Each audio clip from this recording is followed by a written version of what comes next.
Hello everybody, welcome to Fruitful Trees. I'm so excited to be back at this amazing nursery, but I'm today looking at D's a personal collection of what he has in the ground on his farm. If you want to see the nursery video we did, the link will be in the description below. He has an amazing backyard nursery here, but behind me is a coconut, a Fuji coconut dwarf, and he has some other amazing trees here in the ground. And when I was looking at his nursery, I'm like, we got to do a video of the stuff you have in the ground. Really cool stuff, good stories about them. So here we go, check it out. All right, everybody, here we are. This is D, and D has kind of like a nursery out of his house. And we already did a video on his nursery. I'm going to put a link to that video below the video, but I want to show you his personal collection, because I'm always interested in people's personal collections as well. And D's standing in front of this giant Malika tree. And check that out. This is so cool. He's root pruned it, and he's getting ready to move it and sell it. Now, a lot of the things he has in the ground, he's satisfied with, but this one, he'd rather sell and put something else in this space. So let's see D. This is D, everybody. Hey, how you doing? Yeah, we root pruned this. It's going on the second month. I'm going to wait another. I'm going to be safe and go 2 more months. And then we'll be able, when we get hopefully we get a client and we'll have a machine, we can remove the bottom roots at that point. Right now, all the side roots have been pruned. I've got them wrapped in plastic. They're healing up. Yeah, well, you don't want to cut every root at the same time, and that shocks the tree out. This will transplant really, really well. And so when you root prune, have you cut back this tree at all? I didn't have to cut it back at all. Matter of fact, when I root pruned it, because it was only the side roots, it was full of new growth, and nothing happened to the tree, not one thing.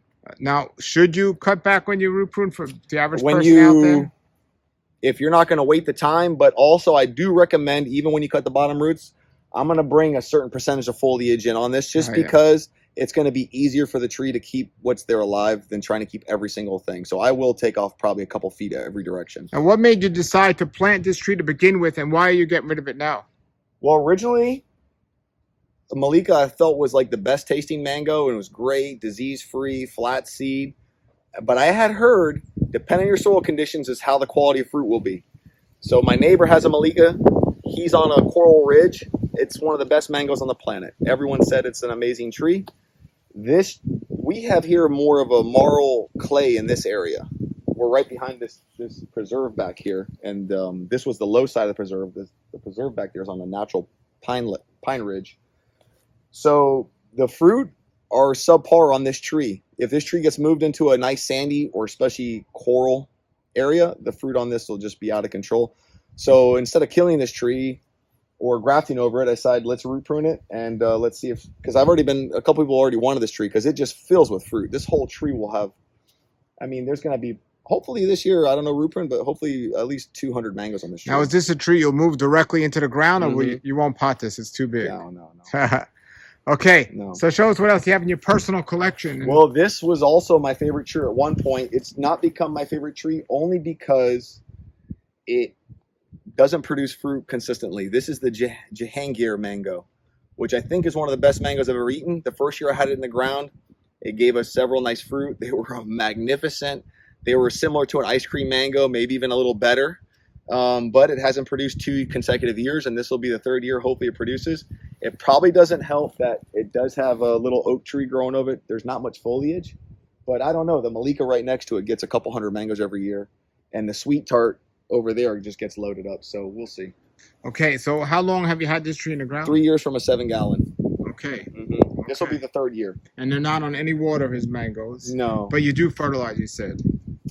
Yeah, this year we didn't fertilize anything, but I do fertilize some trees. The mangoes, not too much. The only time I actually really had to fertilize was the sweet tart was getting skin lesions, and I talked to some guys. They said it might be a micronutrient, so I gave it some 6-3-16, and it actually corrected everything. And ever since then, it's always given great fruit. Okay. Well, I'm looking here. How far apart did you plant your trees? They're on 20-foot centers. 20 feet apart. Okay. Okay. Now, behind this tree, you have another tree, right? You have a... Yeah, this is what some call the red sugar apple, red unknown, or Campong Mauve. Okay. This is the second crop this year. There's only 2 on here now, but it gave a good little, maybe 8 of them in the summer. And they grow much bigger than that. That's very nice. Yeah. Okay. Now, there's this oak tree here. So as you're planting, and there's some palms here, Like as a fruit tree grower, for me, I don't have a big property. I don't want any trees that aren't producing fruit. So what's your feeling about the oak tree? Some people like the way it looks. I love them. Okay. Yeah, I would definitely have to have an oak tree. But if my property was smaller, maybe it would be something I would put a fruit tree. You'll see I did use some fruit trees for landscaping. So we'll get into that in a little bit. Okay. So that was those. So And which? part of the reason I put the Jahangir here is because it is a dwarf. Okay. Mm-hmm. And what is this one here? This is a Kezar I put in here as a 7-gallon about a year ago. And I really like the Kezar or Kesser mango. It's like a carry, but I think it's a little bit smaller tree, and it's a great fruit. It really is. It's a good and disease free. No issues with the fruit. So I think everyone, limited space. If you like the flavor of a carry, this might be a good tree for you to plant. Yes. And there's a big one over there, right on your street, actually. Yeah. How old is that one? This tree, I would say, is about 3 years old from a good size 25-gallon. Okay. This one, normally we prune every year, bring it down. It's a compact grower. This is the sweet tart. This year I didn't prune it. I just didn't have time. But don't have any problems with anyone really taking the fruit, and we happily share with all the neighbors and everyone who comes and buys trees. I love to share my mangoes with them. We haven't sold any really, and we just let them try them, and if they like it, they buy the tree. Now I've heard this one might have problems with bacterial black spot. Have you ever experienced I haven't that at all? experienced it. No. Okay, So actually, far, down here in your area, you don't have as much. As yeah, that I also near heard us. from the guys up north said it doesn't produce a lot, but this mango every year consistently gives me a huge crop all over the tree. I mean, Nice. it's a phenomenal producer.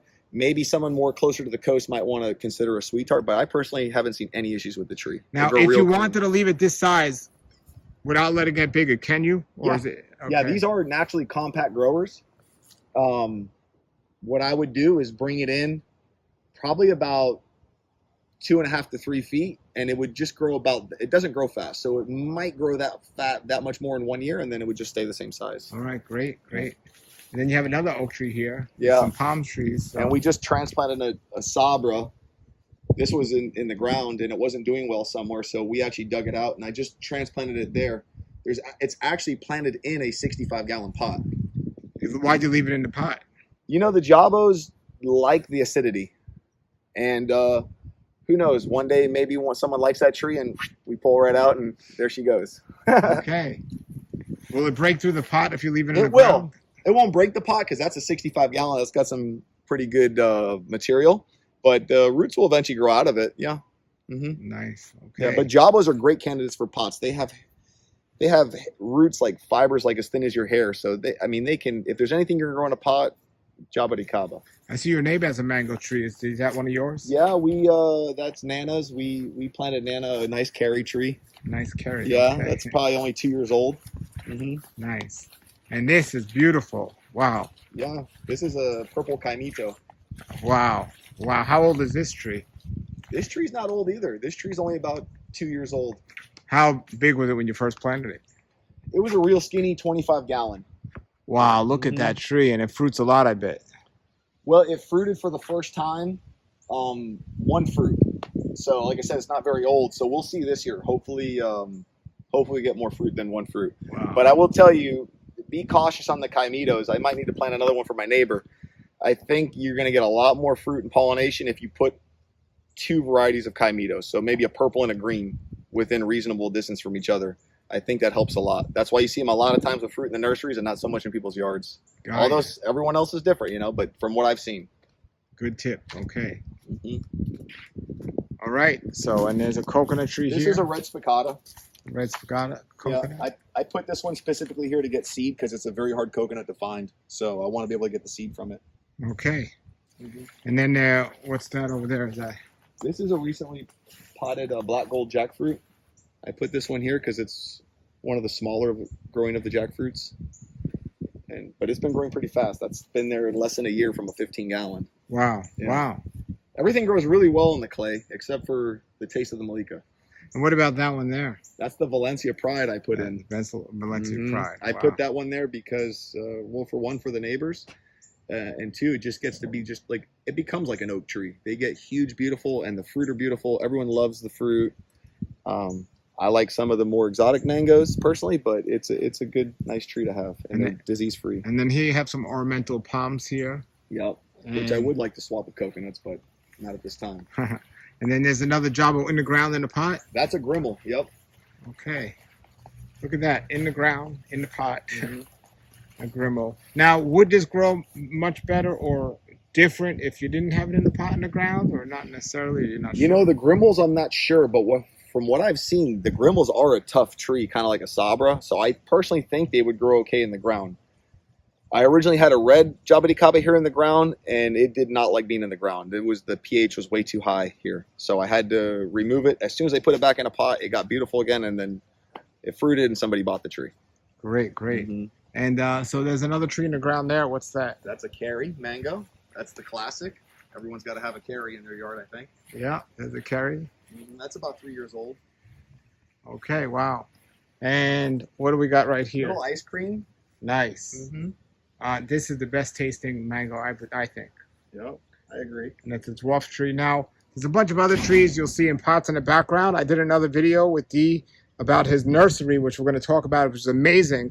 I put the link below the video to that nursery, and it's really amazing. But I want to focus on his trees that are in the ground. So he has access to just about any fruit tree with his connections, and he decided to put ice cream, Kerry, and we saw the other ones that were in the ground. So we're going to take a look at some of his other trees he has. I know he has an amazing papaya and a couple of other things we're going to look at now. Okay, you want to show us? Oh, that's in the ground. Yeah, you want to see it? Yeah, absolutely. Everything in the ground. All right, so here's a sapodilla. This is Alano. I recommend people planting the sapodilla because they're so easy to grow, and there's some varieties that stay small, and some varieties that fruit all the time. The Silas Wood fruits like a ton, and the Alano fruits almost as much. I personally put in Alano because I didn't have access to a Silas Wood at the time, so the Alano's in the ground. But I like them both. Very nice. Very nice. Yeah. And this is a Pickering. This is a Pickering, a nice sized Pickering tree. Yeah, this is a Pickering. I tell you this, I mentioned in the last video, the Pickering is the easiest mango tree, in my opinion, to grow. And it's got a good classic mango flavor for those who are afraid of some of the newer stuff. But there is that hint of coconut. But if you didn't tell somebody, they might not notice. They are so hardy. I transplanted one with about 30 mangoes to the Keys with the fruit on the tree, and we didn't root prune it. And when I went to check on the tree 3 months later, all the fruit were still on the tree, and the fruit was ripening. It's an amazing tree. So if you're afraid to kill a tree, plant a Pickering mango. I don't think you can kill it. Okay, and what's this one? That's a Super Alfonso. Super Alfonso. Yeah, that one's, we just put in the ground. It's looked like it had a little bit of fungus, so I sprayed it, and it looks like the new growth is starting to come out good. So I'll have to monitor this one, see how it goes. Excellent, excellent mango. Great. Okay.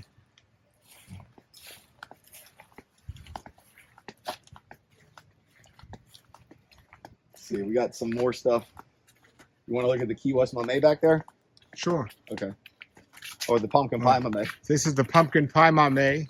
That's growing really nice. That's a really good size one. And he actually has some fruit on there. Well, it had a lot, but it dropped them. But it's flowering again, thankfully. So everywhere you see, there's flowers, and the bees have just been working incessantly on this tree. They love the Mae flowers, and I love to see the bees. Very nice. I thought I saw a fruit on there. Yeah. Yeah, where's one right here? Yeah, yeah. Check that out. That fruit won't be ripe till next year. Yep, yep. That's a long process. Tree. You got to really watch it. And there's a dwarf Mae tree too. That's another special thing about that. Okay, so we're gonna walk now to the back to see his tree that's in the ground. He has a giant. What kind of tree is that? It's a Pantene Mae. Pantene Mae. So all the trees you're seeing here, these are part of his nursery. The video link is below the video to that. So many trees he has for sale. But this is his personal collection video. And this tree, how long has this tree been in the ground? This was the first tree I planted. So I would say this tree is about 6 years old. It's stretched out for light, but now it's hit its light and it's fruiting now.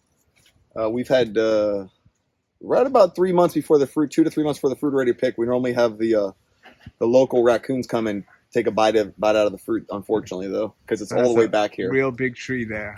Yeah, Now, if you wanted to, if it had more sunlight lower, you can keep it lower, right? definitely. But they want to be a big tree of Pantene Mae. It's somebody. I don't believe it's a tree for somebody with a small yard. Although you could probably keep it small, especially if we were growing on really hard coral. But I've seen some that are bigger than oak trees. Wow. Mm-hmm. Wow. So this is another tree. Has a mango tree right here on the ground. This is an orange sherbet. Another great tree. Yeah, orange sherbet. This one has not been in the ground long either. This is probably going to be the second season, actually, that it would be able to fruit. I planted as a very small tree about 3 years ago. Last year it gave us, I would say, 6 mangoes. So we'll see this year if it gives any. I did quite a few cuttings for some grafting off this tree this year. So it looks a little thin, but other than that, yeah, we'll see. All righty. Let's see what else he has in the ground.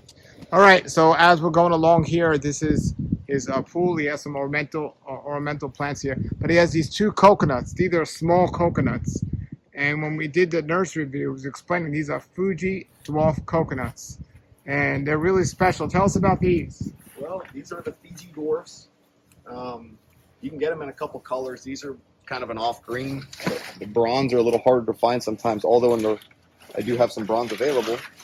But these are just really short. These are 8 years old, and they have about a foot of wood. Wow. And they normally produce nut a little faster, but I transplanted these about a year ago, and so they shocked out a little bit. They're actually now just starting to fill out. So hopefully in the next 12 months we start getting some seed production on them again. Beautiful, beautiful. And then one of his amazing trees here. This tree was given to me as a gift by a friend grower, and somebody borrowed it. But this is the solo papaya. They call it solo papaya because it's big enough for one person, but it truly has a melon flavor, and it really is a great papaya. I just started doing some propagation. So the papaya seeds are true to seed? Well, I'm going to see right now. I think the issue is getting the male and the female. Sure. Paul, this one you can have. You can tell me what you think about it. Definitely taste it. Thank you. When they got a little yellow, they're fine to pick, and you avoid the bugs, and they'll still get sweet. So you let me know what you think. And it doesn't grow too tall. That's pretty cool. Well, this tree's not also that old either. It was literally less than a year, and it was like a 6-inch seedling. Wow. Yeah, I just threw it in there to see what happened, and it grew. Well, I'll eat this, and I'll plant the seeds as well. Is that a starfruit you have in the ground? This is a Sri Kambangan starfruit, which is a very sweet one. And this is the first year it's fruiting. I don't know why it didn't fruit for a while, but starfruit are one of those trees that you can grow in the shade with no issues. I mean, I love the Sri Kambangan. One of the best starfruit there are. Much different than a curry? Similar. Yeah. Very nice. I sell the curry because everyone knows that one, but yeah, very nice. All righty, you got more stuff in the ground, and that's the most of the edible stuff you have. Very nice, everybody. The breadfruit. Oh, we got a breadfruit. Yeah, I forgot about that one. Oh, look at that. Yep. So how tall is that? I would say that tree's getting on about 16 feet, maybe. Any fruit on that yet? Yeah, I ate one fruit a few months ago. I got my first fruit on it. How'd you eat it? Well, I'm a little lazy when it comes to cooking, but I watched a YouTube video and put a little tea in the bottom and baked it at 350 for like 20 minutes and then peeled it, and then I kind of ate it like that. How was it? It was decent.